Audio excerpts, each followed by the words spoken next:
Yang tidak mendukung hal ini, silahkan keluar dari pemerintah yang saya pimpin. Kita satu tim, harus yakin semuanya. Ini bagian daripada rencana kebangkitan bangsa Indonesia. Indonesia dan Wakil Presiden Republik Indonesia memasuki ruang sidang.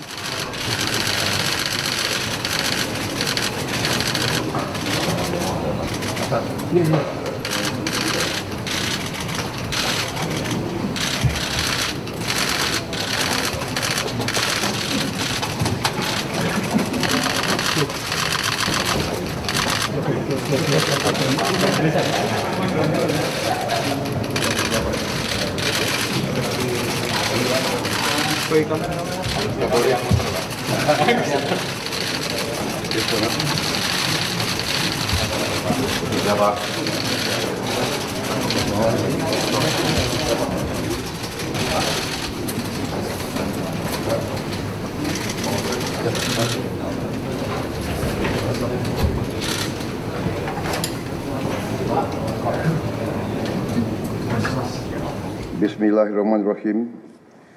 Assalamualaikum warahmatullahi wabarakatuh. Selamat siang. Salam sejahtera bagi kita sekalian. Shalom, Om Swastiastu, Namo Buddhaya, salam kebajikan, Rahayu-Rahayu. Saudara-saudara sekalian, para anggota Kabinet Merah Putih yang saya hormati dan saya banggakan, Wakil Presiden yang saya hormati, para Menko, Ketua Dewan Ekonomi Nasional, para Ketua Badan, Panglima TNI, Kapolri, Jaksa Agung yang saya hormati, Kepala BIN. Saudara-saudara sekalian, sekarang saya kira adalah suatu momen bersejarah.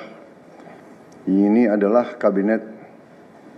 sidang kabinet paripurna pertama yang saya pimpin. Kabinet yang kita sepakati, kita beri nama Kabinet Merah Putih untuk menjadi suatu simbol persatuan, simbol kebersamaan, simbol kebangsaan. Saya terus-menerus sudah beberapa tahun ini maju ke hadapan rakyat Indonesia, kepada semua pemimpin politik, pemimpin masyarakat, pemimpin agama, pemimpin pengusaha. Saya terus-menerus menekankan pentingnya persatuan. Sumber kunci keberhasilan kebangkitan suatu bangsa dalam sejarah manusia berabad-abad, kuncinya adalah bila elitnya bisa kerjasama, bila elitnya bersatu. Persatuan ini artinya adalah kita bisa sepakati mana adalah kepentingan nasional yang inti, mana adalah kepentingan nasional yang vital bagi kelangsungan hidup bangsa kita. Kita masing-masing punya kepentingan politik masing-masing. Kita masing-masing punya kepentingan kelompok masing-masing. Tapi manakala kita sudah bicara tentang bangsa dan negara, kita harus sepakati kepentingan nasional yang vital. Saya meyakini bahwa kepentingan nasional vital kita tentunya harus kita sepakati adalah kemerdekaan dan keutuhan NKRI, keutuhan Negara Kesatuan Republik Indonesia. Dan untuk menjamin keutuhan dan kelangsungan hidup Negara Kesatuan Republik Indonesia, kita harus dengan handal, dengan cerdik, dengan pandai bisa menjaga dan mengelola kekayaan bangsa kita.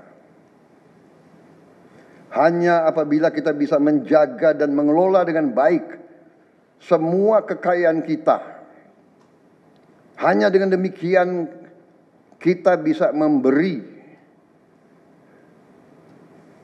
pelayanan kepada rakyat kita. Kita bisa memberi kebutuhan hidup rakyat kita. Kita bisa membayar segala keperluan suatu negara modern. Dan di antaranya tentunya adalah menjamin kedaulatan bangsa. Saya ingatkan saudara-saudara sekalian, jangan sampai kita lupa dengan Undang-Undang Dasar kita sendiri, Undang-Undang Dasar 1945, yang jelas dalam pembukaannya tertera tujuan-tujuan nasional kita, di mana tujuan-tujuan nasional kita sangat jelas oleh pendiri-pendiri bangsa kita. Tujuan pertamanya adalah melindungi segenap bangsa Indonesia dan seluruh tumpah darah Indonesia. Ini tujuan nasional yang pertama. Untuk kita survive. Karena itu kita perlu memikirkan apakah kita sudah cocok atau tidak investasi kita kepada pertahanan bangsa Indonesia. Kedua, tentunya memajukan kesejahteraan umum. Saya katakan berkali-kali bahwa negara yang merdeka, rakyatnya harus merasakan kemerdekaan. Janganlah kita bangga menjadi anggota G20 kalau rakyat kita masih banyak yang miskin, masih banyak yang lapar. Mencerdaskan kehidupan bangsa mutlak. Pendidikan bagi kita adalah prioritas yang sangat tinggi. Saya kira ini terlihat komitmen kita kepada pendidikan. Kalau tidak salah, alokasi kita dalam anggaran 2025 untuk pendidikan salah satu tertinggi, Pak. Mungkin selama sejarah kita, Pak. Untuk pertama kali kita sudah 25%, Pak, Bu, ya. 20.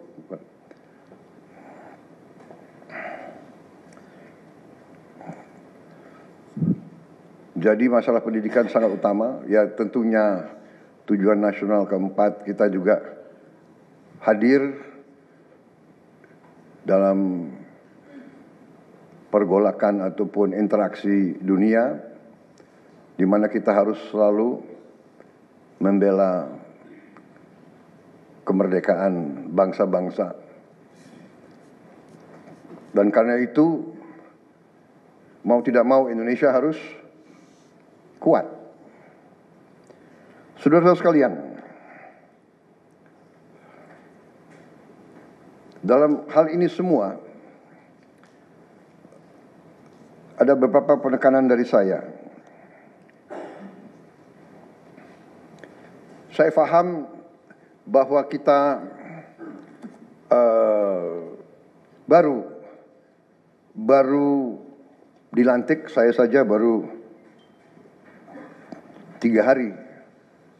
Saudara-saudara baru 2 hari dilantik. Dan saudara-saudara,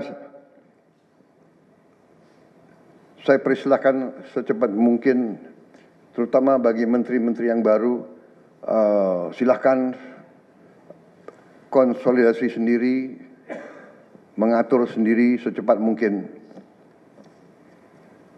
administrasi saudara dan tim saudara di kementerian dan badan masing-masing. Penyusunan tim sangat penting.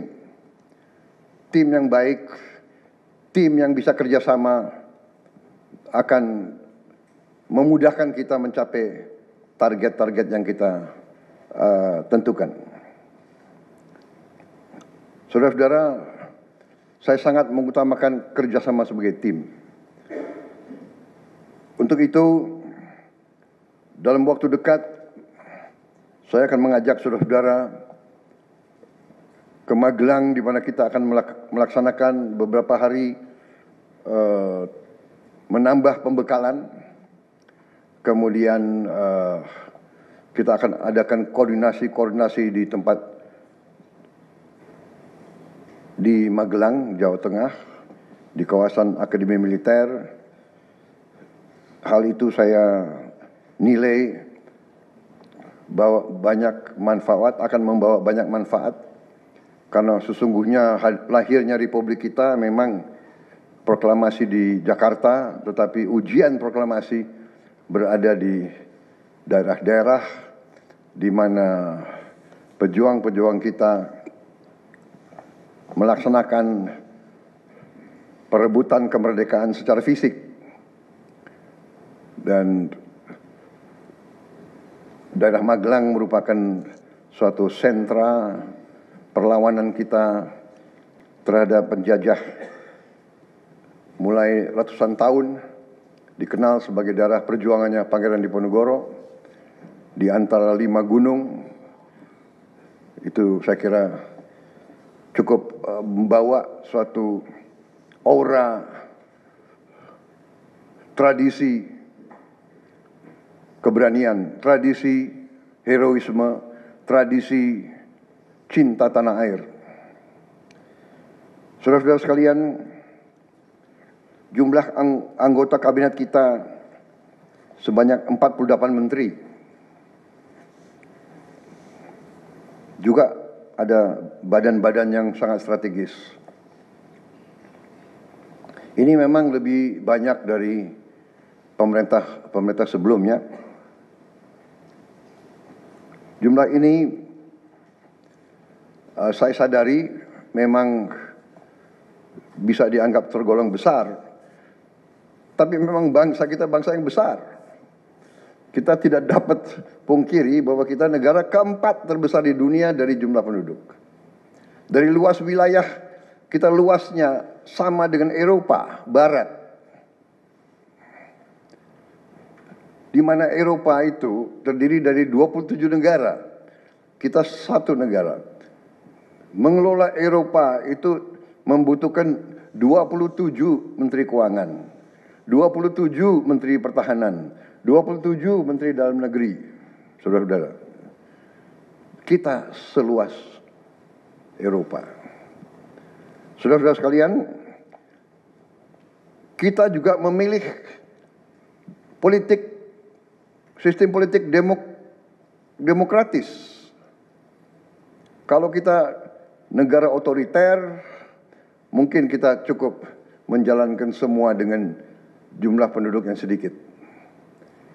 Jadi saudara-saudara, ini tidak masalah. Yang penting kita bekerja dengan efisien. Yang penting kita tidak bekerja dengan seenaknya. Saya minta Menteri Keuangan, saya minta semua Menko, saya minta semua menteri telusuri lagi alokasi APBN. Pelajari lagi DIPA, pelajari lagi. Saya minta detail. Kegiatan-kegiatan yang terlalu seremonial, terlalu banyak seminar, terlalu banyak sarasehan, terlalu banyak konferensi, terlalu banyak perjalanan luar negeri, mohon dikurangi. Kita harus memberi contoh Fokus kita adalah pembangunan ekonomi kesejahteraan rakyat ke dalam. Jangan mengada-ada studi banding belajar pramuka ke negara lain. Ya. Saya minta efisien. Saudara-saudara, kalau saudara perhatikan dalam pemerintahan yang saya bentuk, saya perkuat kepala staf kepresidenan. Saya perkuat itu, saya ada tambah lagi badan pengendalian pembangunan dan investigasi khusus. Tugas mereka adalah memonitor semua program, semua proyek yang kita akan lancarkan. Saya juga membentuk suatu badan baru, Badan Percepatan Pengentasan Kemiskinan. Badan ini akan mempelajari, akan mengikuti semua program-program perlindungan sosial, semua program-program bantuan ke bagian golongan rakyat yang masih perlu bantuan, intervensi. Bukan saya ingin mencampuri pekerjaannya kementerian-kementerian, tidak. Tapi saya ingin membantu. Di mana ada bottleneck, di mana ada kesulitan, segera kita atasi. Marilah kita jujur mengakui bahwa birokrasi di kita sangat terkenal. Sangat terkenal. Ribetnya. Sangat terkenal lambatnya. Bahkan ada pembicaraan oleh rakyat kita bahwa birokrasi pemerintah kita sering mempersulit, bukan mempermudah keperluan rakyat. Bahkan ada yang mengatakan kalau bisa dibikin sulit, kenapa dibikin mudah? Ya, ini saya minta menteri-menteri sekarang, mari kita lebih berani, mari kita lebih tidak ragu-ragu untuk memberi pelayanan yang terbaik kepada rakyat kita. Jangan ragu-ragu kalau saudara tidak puas dengan pejabat-pejabat di bawah Anda, laporkan, segera kita ganti. Begitu banyak orang yang mau mengabdi. Tidak ada orang di sini yang kebal, yang tidak patuh, tidak bekerja keras untuk bangsa dan negara dan rakyat. Saudara, saya beri wewenang, copot segera. Suruh tinggal di rumah aja, daripada bikin susah kita.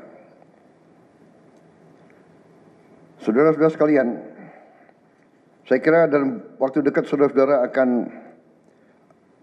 segera menyiapkan program kerja saudara masing-masing. Saya beri kesempatan segera, dan sewaktu-waktu terus saya akan panggil koordinasi. Tadi pagi sebelum sidang kabinet saya sudah koordinasi sama beberapa menteri, dengan Jaksa Agung, dengan BPKP, dan besok pun kita akan lanjutkan. Ada beberapa pengarahan dari saya, Menteri Bappenas, pastikan semua program dan kegiatan di semua kementerian lembaga mempunyai kontribusi yang signifikan, terukur, dan saling bersinergi. Pelajari kembali semua proyek. Jangan ada proyek yang mercusuar.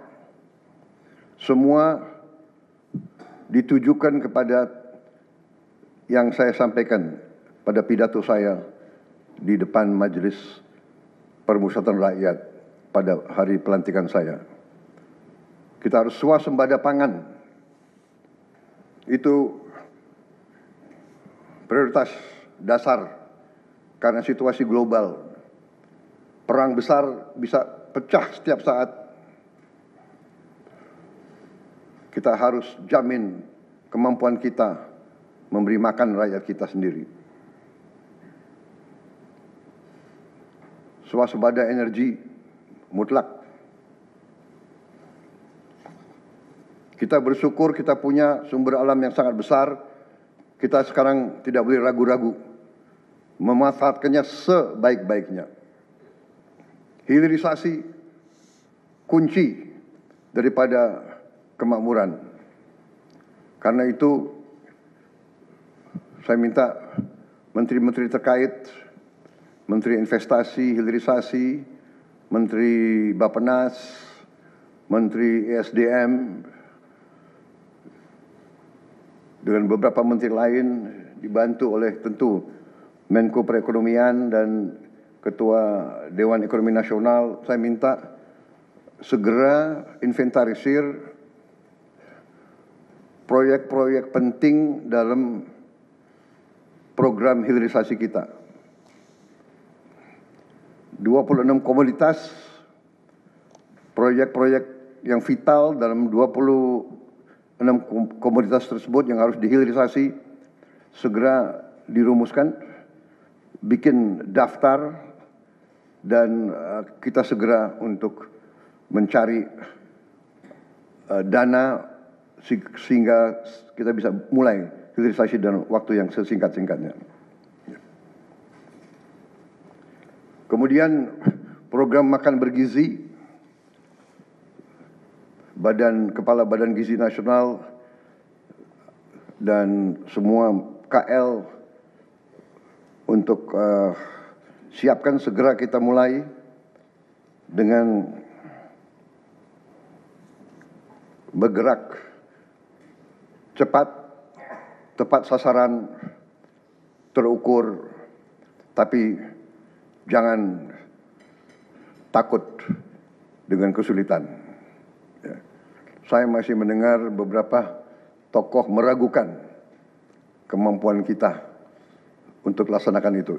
Saya tidak katakan bahwa ini bisa selesai dalam 1 minggu, 2 minggu, atau 3 bulan. Tidak ada di antara kita yang punya tongkat Nabi Sulaiman. Tapi kita bisa berhitung, kita bisa mengelola, kita bisa alokasi dana, kita bisa kerahkan sumber daya. Dan kita akan mencapai target yang kita tentukan. Saya hakul yakin, saya pertaruhkan kepemimpinan saya. Bagi saya, makan bergizi untuk anak-anak dan ibu hamil ini adalah strategik. Yang tidak mendukung hal ini, silahkan keluar dari pemerintah yang saya pimpin. Kita satu tim, harus yakin semuanya. Ini bagian daripada rencana kebangkitan bangsa Indonesia. Dan sesudah itu, tentunya yang saya katakan pendidikan sangat mutlak. Saya sudah panggil Menteri Pendidikan Tinggi, Sains dan Teknologi dan Menteri Pendidikan Dasar Menengah. Kita sudah mempunyai gambaran besar bagaimana kita segera akan menyentuh semua anak-anak kita. Kita akan gunakan teknologi untuk mempercepat membawa pendidikan kepada anak-anak kita. Dan ini sesudah itu tentunya kesehatan juga penting. Demokratisasi yang paling cepat, yang paling dirasakan oleh rakyat adalah pendidikan dan kesehatan. Kalau kita bisa memberi pendidikan yang terbaik untuk anak-anak kita, kesehatan yang memadai untuk seluruh rakyat kita, itu adalah demokrasi yang sebenarnya. Saudara-saudara, Menteri Kesehatan teruskan reformasi kesehatan, atasi kekurangan dokter dan tenaga kesehatan. Kita punya program khusus, nanti kita bahas tersendiri. Ini semua harus ditopang oleh pertahanan yang kuat, penegakan hukum yang tidak ragu-ragu. Saya minta Jaksa Agung, Kapolri, BPKP, Badan Intelijen Negara fokus ancaman yang berat bagi kita, judi online, narkoba, penyelundupan, penyelewengan, korupsi, kebocoran. Hanya dengan penegakan hukum yang tegas dan intelligence yang baik, bukti-bukti yang kuat, bisa kita segera mitigasi hal ini semua.